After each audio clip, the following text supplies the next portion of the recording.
He was blessed with two major loves in his life. With his wife of 25 years, Carolyn, he fathered three children, Brandon, Connor, and Lindsay. Together, they set a positive example for their children. After her sudden passing in 2011, Warren shouldered the responsibility of raising his children on his own. Eventually, Warren had the immense courage to be honest with himself and his children about who and what made them happy. In 2016, Warren met the second love of his life, Brad Fisher, who reinvigorated Warren's passion for life. When they weren't traveling, they were content floating in the pool, reading, or watching the tennis channel. Their love was joyful, and they were inseparable. Warren is survived by his loving family, colleagues, and friends. Warren's quick wit, infectious smile, and laugh, as well as his compassionate spirit, will truly be missed. Before we get into the speeches, the family would like me to let everyone know that there is a memory booth in this room right here. So if you'd like to spend a couple minutes, drop in. There's a videographer with a camera that is rolling live to leave a couple of memories, any funny stories, to cement Warren's legacy for the coming generations of the Harris family. And first up is Warren's middle son, Connor. Hello. Thank you all for coming. I didn't write anything down. I thought this was going to be a little bit easier. But it's not. It's, he was a loving person who meant the world to me. I miss him.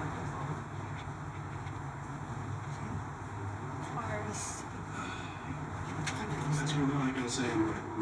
He's a tremendous person, and everyone's here for that reason. Thank you.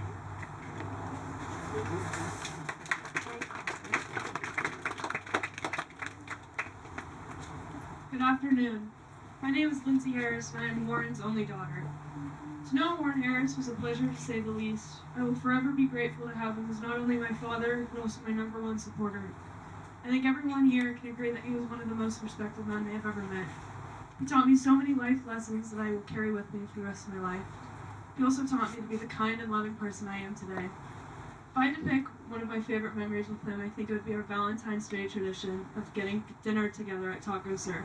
He would always ask me the morning of Valentine's Day to be his date, and it was a special tradition that I hold dear to my heart. No one will ever understand the bond we had with each other. It wasn't a common father and daughter bond. He was my everything and always will be.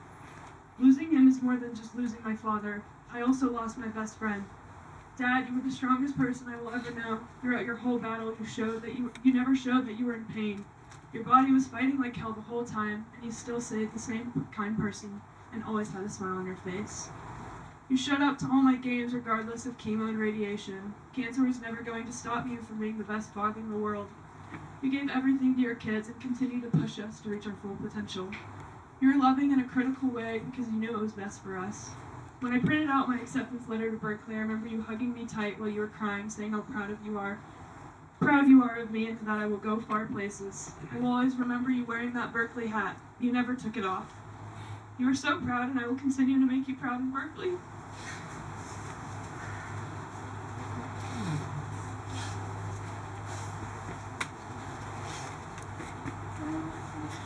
You went through so much, yet you never turned away from me or any of my brothers. I distinctly remember after playing in CIF, semi-game after losing to Laguna, I was crying because I was so upset that we lost and our season was over.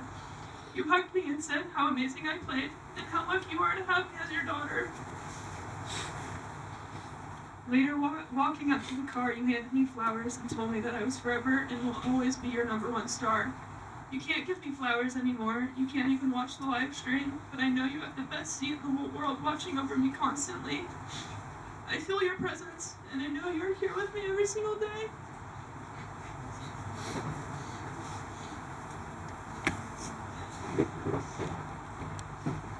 I wish things could be different, and I wish that we didn't have to say goodbye. But I have learned from a young age that someone's time on this earth is never guaranteed, and to make the most out of it. It truly creates a deep hole inside of me knowing you will never be able to see me play my first collegiate water polo game, see me graduate college, see me start my first professional job, and you won't be able to walk me down the aisle on my wedding day. But a funny memory I have is after I heard you got robbed of your phone in Oakland, I immediately went upstairs to grab my iPad. I remember texting you saying, quote, "Hey Meanie, give my dad's phone back to him, and if you hurt him, I will come and find you."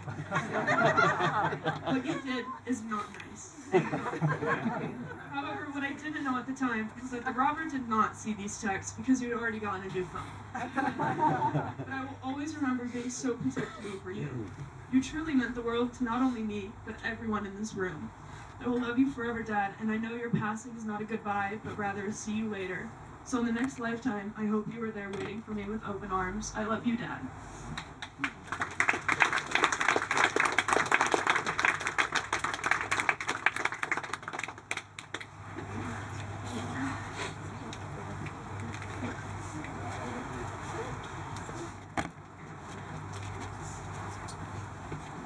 Thank you, Lindsay. That was amazing. You were an amazing lady. You. Now you all, Andrew. Up by your mouth. My name's Andrew. I'm Warren's little brother. I want to thank you all for coming to celebrate the life of my brother Warren. Warren did so many amazing great things in his life. I can't list because we would be here for a very long time. I do want to let you all know of some he did for me and how he believed in me. Right, Connor, it is really hard. It's hard. Warren guided me to success at a young age, and I am so grateful for him, for all of the talks we had with his advice a big brother would do for his little brother to succeed. I wanted to let you guys know of one special memory I had of Warren was at his wedding with Carolyn, sitting up at the altar, watching him get married and start his wonderful, beautiful family. It's an amazing family. That day I knew I wanted that as well. Watching him succeed, wanting that too, talking to him about how he was able to do it.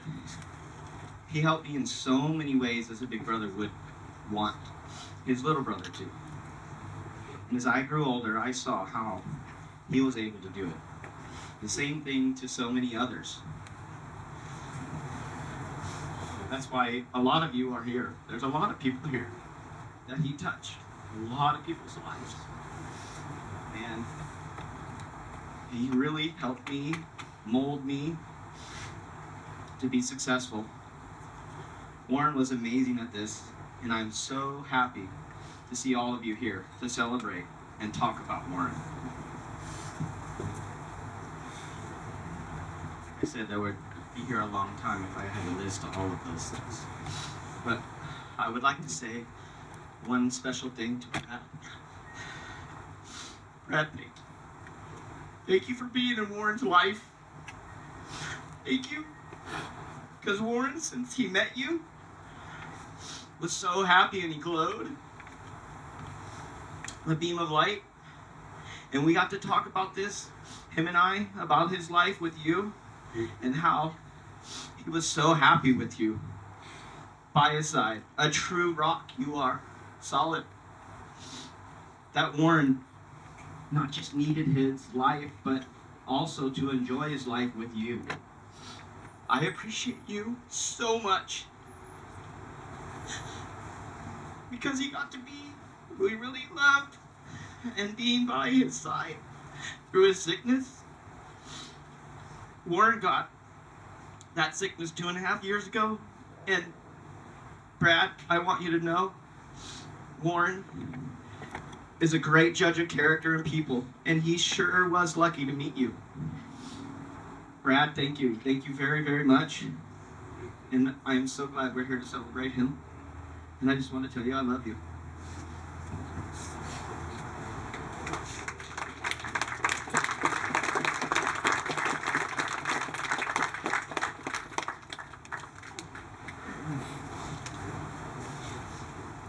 Okay, well, next up. Thank you. Hi, everyone. My name's Liana. I was lucky enough to work with Warren for many years, and honored that I was asked to just be his inspiration.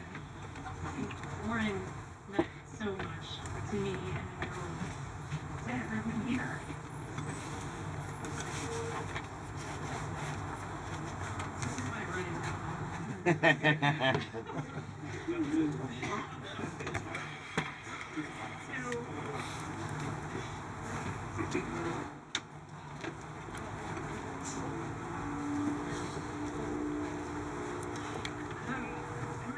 do miss him dearly. The microphone is off. Can you turn it on? It's on. It's just me. So I miss his wit, his laugh, his quirks, his dedication to his family and his career, his and his inability to do anything other than be brutally honest. So both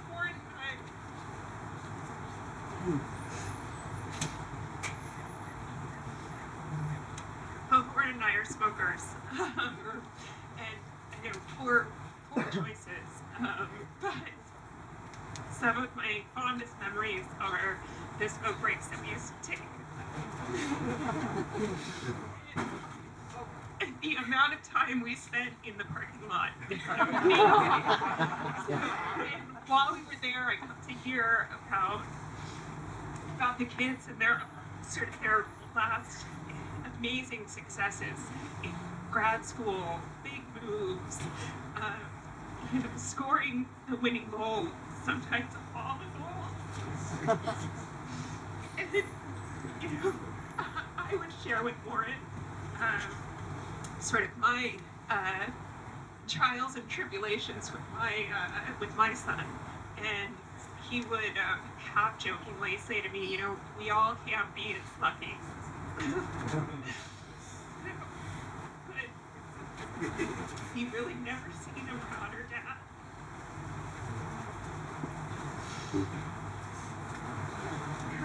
Sometimes we'd be out there and we'd be talking about where we wanted to travel next. We had sort of a game where we would try and find the fanciest hotels and the most faraway tropical places. And those conversations would always end with him asking me if he could take a 6-month sabbatical to travel the world. And I'd have to remind him that, no. As good as that sounded, I would never be able to survive without him. So, but never kept him from asking each and every time. And sometimes we would actually talk about work while we were in the parking lot. And the only thing I want to say about that is just that he was so dedicated to it, and as much as he touched all of us through his work, he touched hundreds, thousands of people. His creativity let so many families buy houses they never would have been able to be in. His work with nonprofits across the state led to so much good for so many people. And I miss him a lot.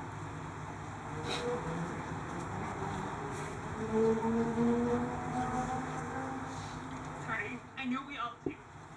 And I think that the way that we can honor him going forward is to try and fill that void that he left behind and give into the world sort of that joy and that dedication and that dry humor. So thank you for bearing with me.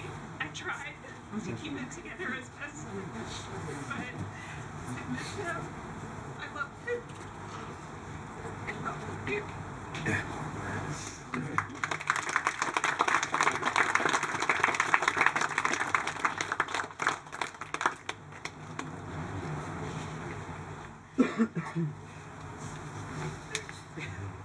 Thanks, Tita.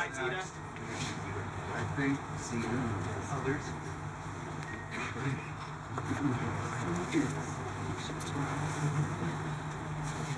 Good afternoon, everyone.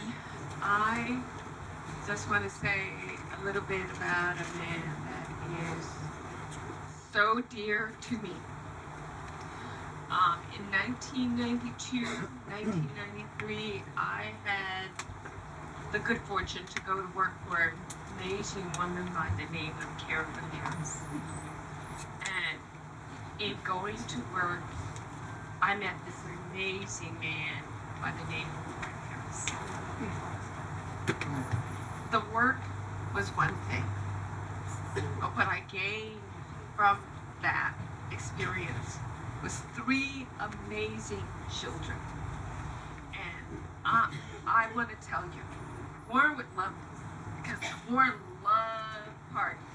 He loved to decorate. He loved to see people have fun. But as much as he loved that, Warren also loved to make sure that the marginalized were helped and saved. That was his work in housing. That was his work for community, because he knew and understood the good fortune of his life, and he knew that others did not have that same opportunity, and he wanted to make it possible for them to thrive and to grow, and a lot of that was tied to entrepreneurship. But I want to tell you a couple of stories about Warren. I'm going to make them really, really quick. And one, I want to start with this. When each of you go home, if you can, Warren and I have this thing, which I'm sure is shared with a whole lot of other people, is Warren taught me how to drink Doers. Right? And his thing was, girl, you ain't got it right. You ain't got it right. Let me fix it. Right? You know? And so from that moment on, that's been my drink of choice, because that was my dear friend's drink of choice. I can just remember the days that we would sit outside here at this fireplace and everything. But I want to tell you a quick story about Lindsay.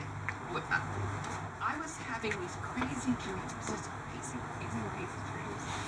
And I kept seeing Warren as Carolyn, and I kept seeing this baby. Now, my beautiful boys, Brandon and Connor, were already here, and they were wonderful and just a joy to me. And I said, I called up and I said, Carolyn, I said, I've been having these crazy dreams, and there's a baby there, and it's a girl, and she gets real quiet, and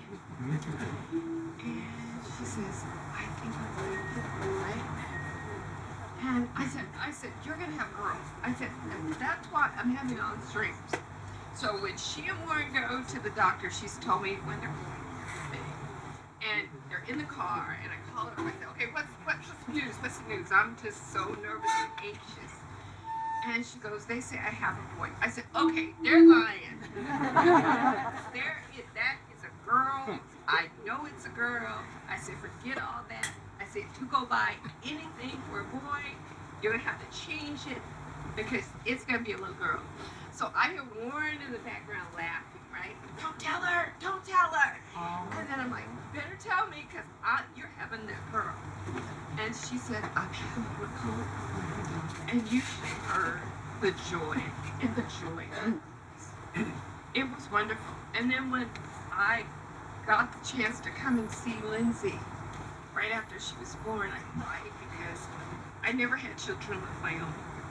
And Carolyn knew that if I had blessed that way, I would have had my own football team. I just thought that what she had with her children, the good, the bad, the sick, whatever, it gave her joy. It gave Warren joy. It gave them purpose. They lived for their children. They wanted the very best for them. I will tell you that when Warren died, we were on the board of LANHS together, and we were up in Santa Barbara, and Warren and I would always find a time to go have a fabulous dinner, which he would always select. And this one time he says, no, we'll order, and we're just gonna sit out. So he and I got chairs, and we sat out. And he said to me, Zita, I'm lonely. I'm lonely. And I don't know what to do. And I remember saying to him, I said, you know what? Find the new love of your life. Because that's okay. You want to be happy. I want you to be happy. And he met this amazing man. And Warren called me up one day, out of the blue, which is Warren, and says, I am so happy. I found my soulmate. And that was Brad. And he said, Zita, I'm not lonely. I'm not lonely anymore. He says, it's gonna take time because I have to learn to be who I am and be happy and love the person that loves me in a way that I needed to be loved. And that was Brad. I miss him so much. And I will tell you one thing. Warren knew I wasn't ready to let him go. And I told him so. When Lori and I came to visit, I just said, Warren, he was okay. He was ready. And he said, I'm ready to see him. And I said, well, I'm not ready. And he said, that's okay. He says, because I know you love me. And you want me to be a part of your life forever. And I said, yeah. And he said, Zita, I will be. He said, I will be. Through my children, through Brad, through Austin, through Andrew, through my dad. I will be there and everything. And I will tell you, when he told me that he was sick and how he found out, it was on the day that his mom passed. So can you imagine, you find out that you've got this terrible disease, and Warren fought. Let's not, as he would say, girl, don't get it twisted. I'm trying to do this, but when it was time to say, I'm ready, when Lindsay got that acceptance letter, he was like, I'm okay. Because Connor and Andrew and Brandon and all of you have become that village for his children, and particularly for Susie. And for that, I love you all. And I ask you to keep him in his heart, to keep Brad and all of them, because there will be moments of quiet. And those were the quiet moments he and I had, where we could tell wicked stories, gossip. I won't tell you that, because then I'd probably get in trouble. But let me tell you, my spicy, funny, quick-witted, opinionated friend is here with us today. And just know, if you're here, it's because you loved him too. And to Brandon, to Connor, to Lizzie, to Andrew, to Austin, to Hope, to Nina, to his father. Hold each other tight. Fight fiercely to continue that love, because that's what he would do. And just know that we all stand behind you. And I'm speaking for everybody here. You know, because he's like, if you want to be a part of my life, come on in. If you don't, that's okay too. That's okay. But my friend was happy. My friend was determined. But most importantly, my friend allowed me to wish and to pray that this would never happen in my lifetime. But it wasn't to be. But just hold on to that love. Just hold on to the memory of him. And thank you so much for being here to celebrate.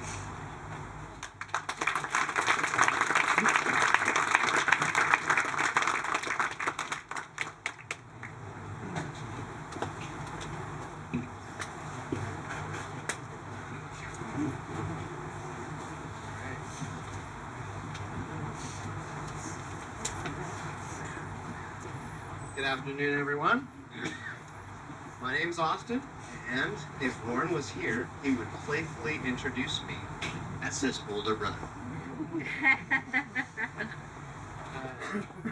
One of the funniest memories I have of Warren, I was 11 or 12, and we were in Big Bear, and after a day of skiing, we went to the grocery store, and we were going down the baking aisle, and Warren went into the baking aisle and grabbed the biggest thing of chocolate frosting you have ever seen. And he ripped the lid open and ripped the thing open, stuck his pointer finger into that frosting and took out the biggest scoop of chocolate frosting, puts it in his mouth, puts the lid back on, puts it back on the shelf, and he looks at me and he goes, "It's not stealing because I put it back."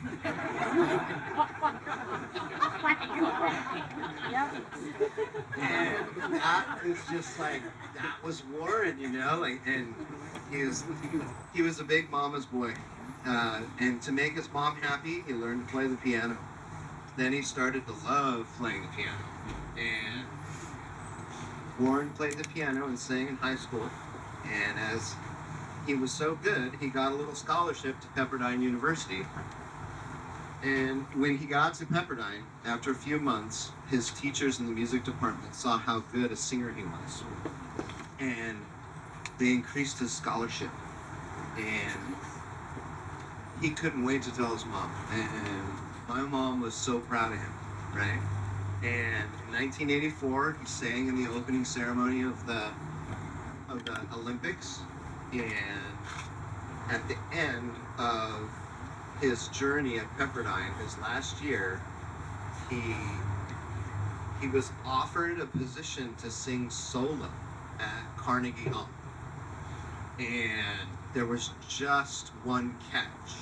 The music teachers wanted him to change his degree to music so that he could sing solo at Carnegie Hall.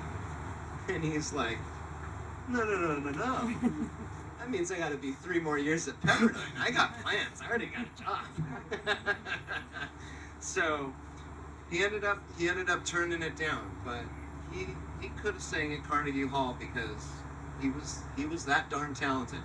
He was super talented at playing the piano and singing, and I'm gonna miss his voice. I'm gonna miss his abilities. You know, he was super talented.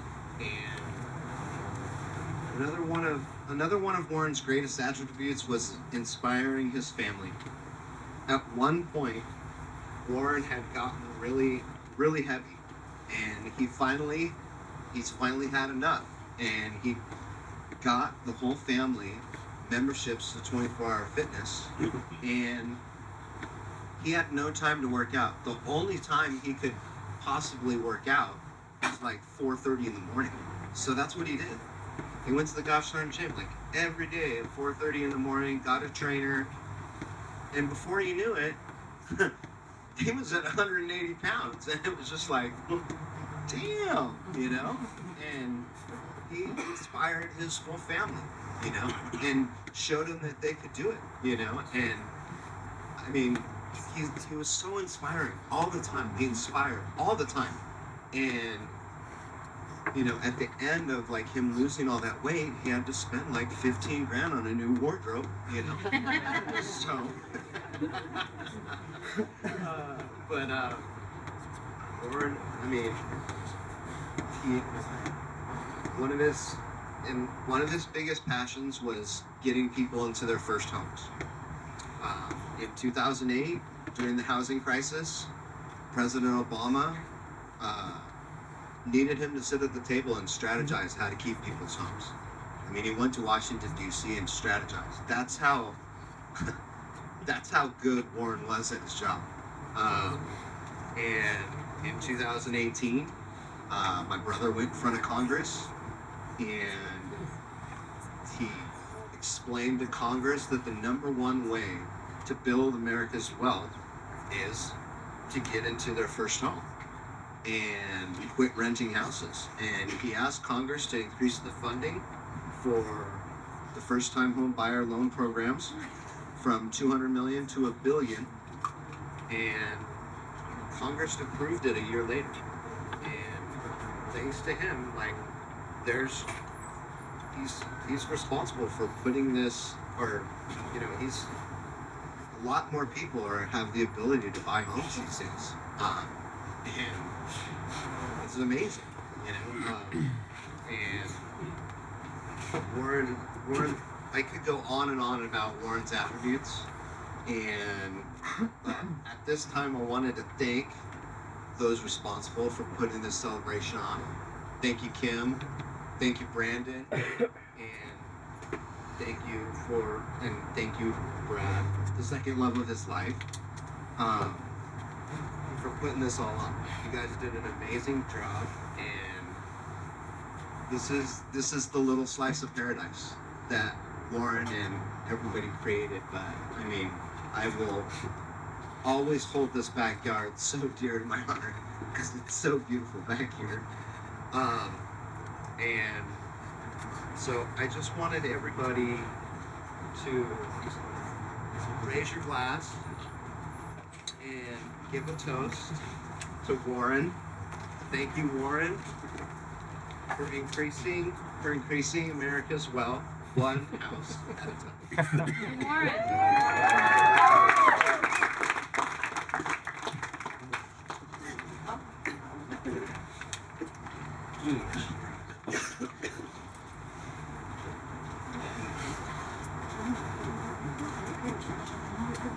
Hello everyone, my name is Brad Fisher, and I was fortunate to spend 8 wonderful years with Warren. Today we celebrate his incredible life, and although it was cut short, he contributed and touched all of our lives and made the world a better place. He was a strong and steadfast father, always wanting the best for Lindsay, Connor, and Brandon, guiding them as a single father to be the best and very kind people. So Warren and I met in 2015 on the internet, of course. After our 4th meeting, I called my friends Dave and Steve from Las Vegas, and I said, hey, this guy's come up to LA to see me 4 times. I think he likes me. And they said to me, okay, well, you need to bring him to Las Vegas, and we need to make sure that he's going to be good for you. Well, guess what? They loved him, and that was the official start of our relationship. Over the years, we developed a very strong, loving relationship, and we were the best friends. In our time together, we never had one fight, always wanting the best for each other. Warren always treated me with kindness and respect. After Warren lost the first love of his life, Carolyn, he moved forward to excel in his career and make sure that his children were taken care of, and he made a new life for his family. Both of us have had a long struggle with our sexuality, and during our time growing up, it was just expected. You get married, you have children, and you live the American dream. Well, this was accomplished, and we were so grateful for our wives and our children, but we were not living our true lives. Today, as we all know, things are much, much different and much better. There are many attributes for which Warren will be remembered: smart, witty, funny, kind, courageous, hard worker, impeccable dresser, mentor, volunteer for nonprofits, a great son, brother, father, and a loving partner to me. Warren was also an avid bridge player and loved to play with his mom, Betty.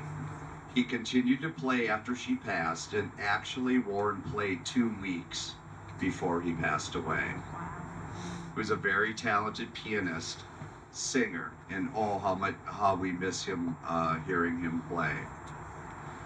We were fortunate enough to do some travel together. We did a 4-day hike in Machu Picchu in Peru. We island hopped in southern Thailand and relaxed on the beautiful beaches. Our last trip was with Lindsay for her graduation to Mexico, and of course, Palm Springs was our favorite. Toward the end of Warren's life, all 3 children accomplished everything that he had hoped for. Brandon got his PhD and a job. Connor gave him a grandson and got a new job at Disney. And Lindsay got into Berkeley to play water polo. Actually, he passed in his sleep 2 days after Lindsay went to Berkeley. He was so proud of his children and left this world with peace and happiness that his children were all going to be okay. Warren lived an extraordinary, exciting, and happy life. Never complained, always positive, and lived his life to the fullest.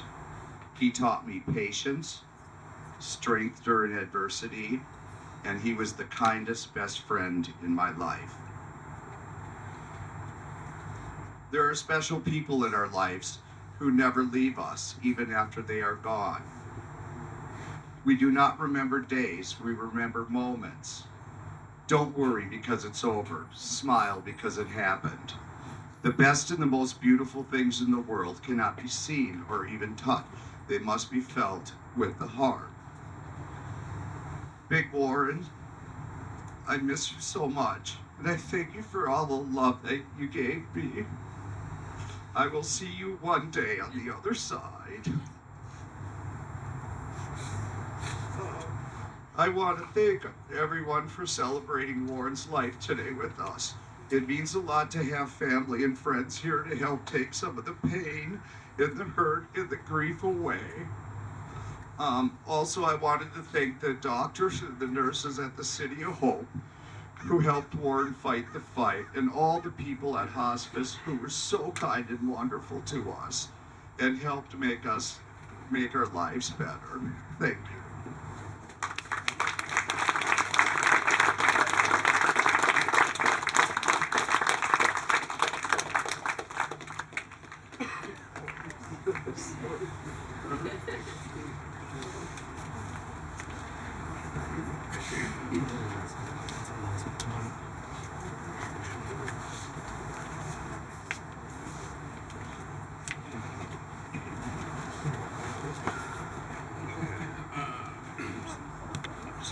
Thank you so much for coming out to support my family today.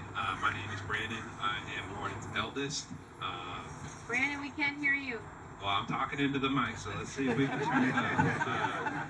The first thing that comes to mind when describing my dad, Warren, is marvelous. To know him was to know he couldn't be reduced to simply one thing. He was a son, brother, father, and a partner. He was a career banker, an incredible musician, a loyal friend, and a dedicated partner. He was a meticulous and driven person who built a truly marvelous experience that can only be understood by the community of peers gathered here today to celebrate his life. My dad was complicated and driven, compassionate but stern.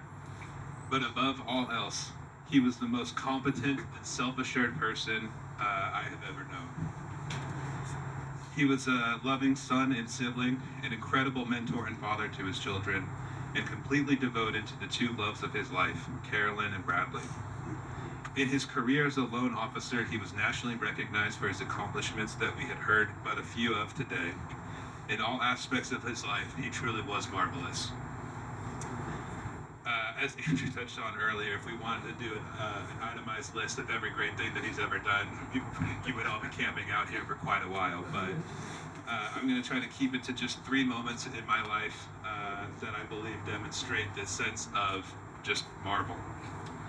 After a high school basketball game, when we had to clean up the gym before leaving, I was annoyed that many teammates failed to do their share of the work. He saw and told me that unfortunately, only a handful of people are willing to put in the effort to get the job done. I don't know why it was that. There's many other memories of his work ethic, but that's the one that always comes to mind first. In 2008 to 2012, during his tenure at Fannie Mae, he constantly traveled and attended community outreach events to assist homeowners and to attempt to avoid foreclosures. During these desperate times, he was a personal connection for people mistreated by faceless institutions. In one of these meetings, a person spit in his face out of frustration. And rather than dwelling on this moment of negativity and desperation, he continued his work because for the one who was angry, there were hundreds who valued his support. Finally, when he had the courage to come out to me, I was still living in Charlotte, North Carolina. I was in my car and using the Bluetooth adapter to take the call. And I was just happened to pull into the house as he was telling me this. And so literally I pulled into the driveway and turned off the car, and he said, well, there's no easy way to say this, but I'm in love with a wonderful man named Bradley. And at that point my car turned off and the Bluetooth speaker turned off, and I disconnected the call. At that moment, I tried so desperately to call him back, and it took forever. It took me like 2 minutes to end up calling him back, and he just picks up the phone, and the first thing out of his mouth is just, well, I guess that was dramatic.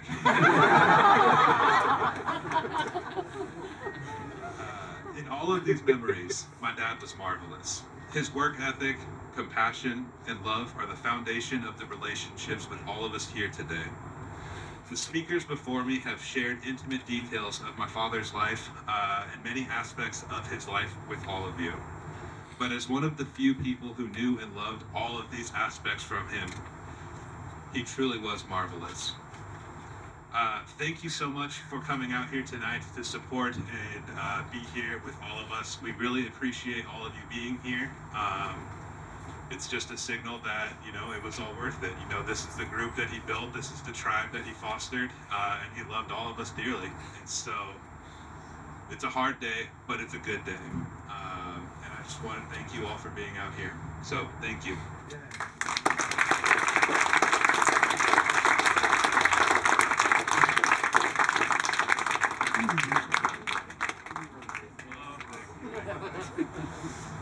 Alright, so that is the end of the official speeches, so we could just have fun, mill around, have a drink, have some food.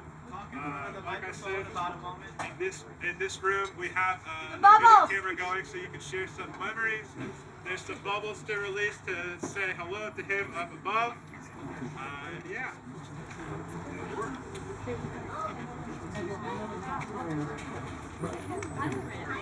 There was an era. The crumbs. When he went over to Kelly Clay, because he went over to the politics.